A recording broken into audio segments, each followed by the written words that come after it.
This time last year, we would have shut down everything in the school. So everybody that was involved in any sports or school attendance and things like this, everything was totally disabled, and which was a real frustration.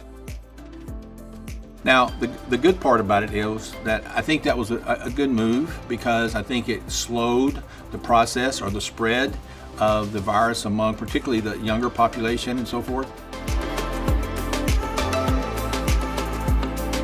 Then we kind of got charged with trying to slowly implement activities going back with the kids and the athletes, and so that created a lot of concern in regards to how were we going to be able to safely do those things without continuing a spread of the virus one way or the other, particularly among the kids. So our University Interscholastic League, the UIL here in the state of Texas, came across with several regulations and rules to help mitigate that type of issue. So we took that information and then tried to put together a plan on how we were going to be able to manage getting the kids back involved in doing things.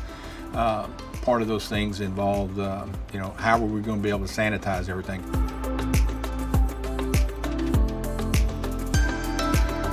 We had a company that come in that put on a show for us at our meeting, a company here actually that was local named Hotze Carlson, which presented to us not only a product that we could use, because we were actually looking for products at that time. That was even prior to the virus coming about, to be honest with you. We were actually looking for a product and an application that we could use to help manage and mitigate bacterial infections, MRSA and things like this, because those are ongoing problems that even once the virus came back that we still had to manage.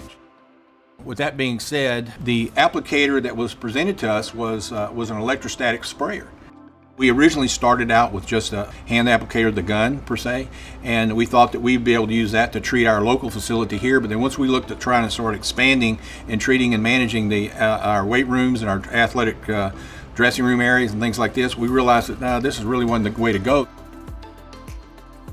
We're presented with the opportunity to use the backpack sprayers, and I'll have to say they've been a great enhancement to what we've been trying to do for multiple reasons. Number one is they work really well. They provide us multiple settings on the pistols that we can use to be able to try to treat the specific areas that we want to.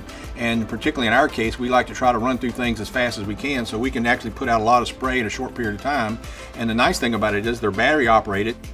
The batteries on a single charge seem to last forever.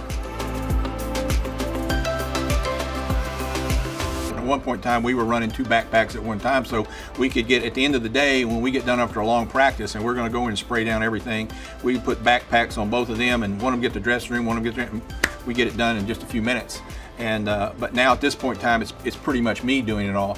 We've had some parents in parent meetings, and as we've discussed how we were doing mitigation management and protection of the various facilities and so forth, we've explained to them particularly the utilization of the electrostatic spraying and things like this.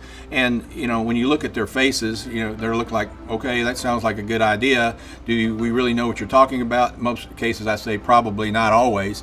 But what's ironic about it is, as you've started looking around, particularly on the national media and the other local medias, you're starting to see. I noticed that even in some of the women's NCAA basketball games, they were using to treat some of the facilities there with some of the victory sprayers that they were managing in those settings. So I think the parents, they get a better handle on, after seeing other medias, that we were utilizing the same apparatus and equipment that was being used across the country. Because why? Because it's some of the best products and things that we can use to be able to provide the protection for their children. As far as being involved in activities and with sports, I think the big thing about it is that particularly people that are athletic minded, when you tell them that they can't operate, they can't play, they can't practice, they can't train, and I think all of us naturally, it's important for us to be able to interact. Okay, and interaction, while sometimes on a computer is nice, it's just not the same as talking face to face and person to person with people. And I think particularly from a sports perspective, they need to be able to get that opportunity to go out and train and work with their group of people in the setting that they would normally be participating in.